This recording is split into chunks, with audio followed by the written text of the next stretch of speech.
Bonjour, bienvenue à la petite causerie du jour. Aujourd'hui, ici et maintenant, nous allons parler de l'intuition. L'intuition, qu'est-ce que c'est? Comment on peut explorer ça? Je vais essayer de vous donner mon petit avis sur ce que c'est que l'intuition. Petit avis pour une très grande chose, l'intuition. Quelque chose qu'on peut explorer en nous-mêmes. Tout le monde en a. C'est magnifique. L'intuition, tout le monde en a. Et la seule différence, c'est qu'il y en a qui ont choisi de la suivre, de l'explorer. Et puis il y en a d'autres qui font pas attention, qui l'écoutent pas. C'est peut-être la majorité d'entre nous. Peut-être qu'on n'écoute pas suffisamment notre intuition. Alors, d'abord, on va essayer de comprendre ce que c'est. L'intuition, moi je dirais, c'est une espèce de sentiment intérieur, une pensée. En tout cas, c'est quelque chose qui vient toujours de soi-même. C'est une petite voix intérieure, peut-être. C'est pas toujours une voix très claire, mais voilà, un sentiment fugitif, une appréhension particulière. C'est souvent quelque chose de très ténu, mais qui peut en même temps être très puissant. On a parfois des intuitions très fortes, même si on n'en a pas l'habitude. Et parfois, c'est juste des petites choses. Il y en a, ça arrive souvent d'avoir l'intuition, d'autres peu souvent. On peut supposer que les gens qui la cultivent pas, forcément font moins preuve d'intuition que d'autres. Enfin, je veux dire, ont moins d'instants d'intuition que d'autres, que ceux qui ont décidé d'explorer un petit peu cette facette de soi-même. Alors, qu'est-ce que c'est que cette petite voix? Souvent, elle apparaît dans des événements, dans le cours de la vie, dans les péripéties de la vie. On a une intuition sur une personne, sur ce qu'une personne va faire, sur ce qu'une personne est. Par exemple, la première fois qu'on rencontre quelqu'un, on pourrait dire qu'il y a une espèce de première intuition sur cette personne.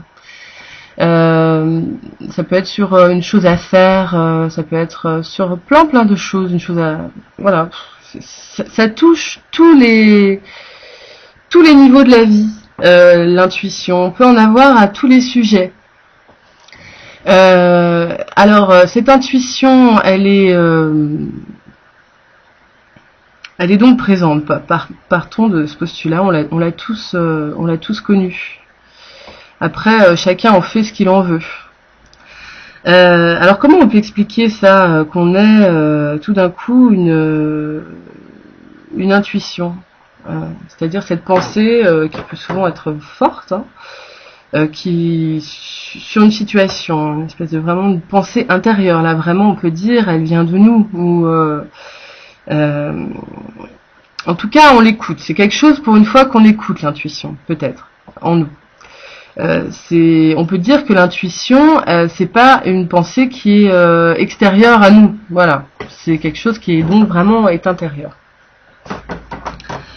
Alors, toute la société rationaliste et scientifique ont beaucoup minimisé l'intuition. Je pense qu'on n'apprend pas du tout aux enfants à suivre leur intuition. Et nous-mêmes, on suit pas souvent notre intuition. On préfère élaborer des plans, faire intervenir la logique, y réfléchir. Souvent, on perd d'ailleurs beaucoup de temps et beaucoup d'énergie à ce type de pensée, alors que l'intuition, elle a au moins le mérite d'être claire, d'être courte. Et c'est pas des heures et des heures de pensée, de monologue intérieur. Où là justement probablement il y a aussi plein de voix là pour le coup qui sont pas les nôtres et qui glissent des idées, ça nous fait cogiter encore plus. Suivre son intuition, ça permet de couper court à tout ça, ou du moins à minimiser beaucoup cette espèce de flux mental rationalisant, logique, voilà. L'intuition simplifie beaucoup les choses puisque elle nous donne directement une réponse. Ce qu'il y a, c'est que cette réponse, elle peut nous paraître, on peut ne pas la comprendre bien et voilà. Donc l'intuition, souvent, elle nous incite à réfléchir davantage peut-être, mais de réfléchir par rapport à son intuition et pas par rapport à une logique des faits. Voilà, et une manière de voir qui est rationaliste. Voilà. Bon, on peut dire que ça s'oppose, mais bon, il y a peut-être des gens qui rationalisent et qui se servent aussi de leur intuition, et puis des gens qui sont intuitifs, mais pour autant aussi rationalisent. C'est pas tout blanc, tout noir, hein, c'est des mélanges, voilà. Donc où est-ce qu'on en est nous par rapport à ça, quoi? On est plus du pôle intuitif ou du pôle rationaliste. C'est qu'une question de degrés, donc on peut se balader sur ça, bien sûr. En tout cas, de mon point de vue, je pense que vraiment l'intuition, c'est quelque chose qui mérite qu'on s'y attarde un peu et qui mérite qu'on la cultive un petit peu. Parce que il est tout à fait possible que cette intuition nous sauve la vie, change le cours du futur, enfin, mais puisqu'elle vient de soi, vous pouvez y accorder vraiment une absolue confiance. Et dites-vous que cette partie qui parle quand vous avez une intuition, cette partie qui est agissante et qui parle et qui intervient un peu dans votre quotidien, c'est d'une certaine manière votre moi supérieur, votre moi divin, enfin du moins le moi désincarné qui sait pourquoi on s'est incarné, qu'est-ce qu'on fait là, dans quelle trame on se situe, quelle doit être l'action juste dans notre vie, et donc qui sait. Voilà, qui sait et et de toute façon ça vous rendra service puisque ce moi c'est vous en fait. Donc ce moi, il connaît le futur, il connaît le passé, il est en dehors du temps, et il sait. Donc écoutez son intuition d'une certaine manière, c'est une espèce de pont vers ce moi supérieur, vers cette connaissance de soi, connaissance avec un grand C. Parce que l'intuition, elle vous guidera plus justement là où vous devez aller, elle vous guidera plus justement dans ce que vous devez faire.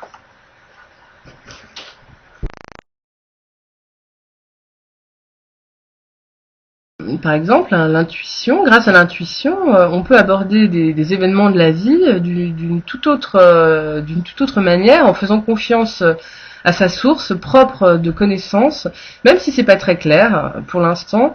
Par exemple, je sais pas, vous pouvez rencontrer quelqu'un, avoir une première intuition qui est négative, mais la personne après très cordiale, très sympa, donc ça se passe bien. On se dit bon. Non, mais finalement, elle est. Mais peut-être cette impression négative, vous avez toutes les raisons de l'avoir, parce que peut-être cette personne, elle a été votre ennemi dans d'autres vies et que vous avez déjà un lourd karma avec cette personne. Donc automatiquement, la première fois que vous la rencontrez, il y a une partie de vous qui sait exactement qui est cette personne. C'est pareil pour les bonnes choses. On peut, comme on dit, par exemple, le coup de foudre, etc., ou ce genre de choses. C'est l'intuition aussi qui, en amour, l'intuition, elle est terrible parce que c'est aussi l'intuition qui peut nous renseigner aussi sur voilà la trame karmique dans laquelle on évolue. Donc vraiment l'intuition nous ouvre les portes de la connaissance de nous-mêmes et il est tout à fait opportun d'y accorder de l'importance. Après bon bah graduellement chacun fait comme il veut, il n'y a pas de souci. Voilà, je pense qu'on va s'arrêter là et oh des petites étoiles. Donc voilà, n'oubliez pas que nous sommes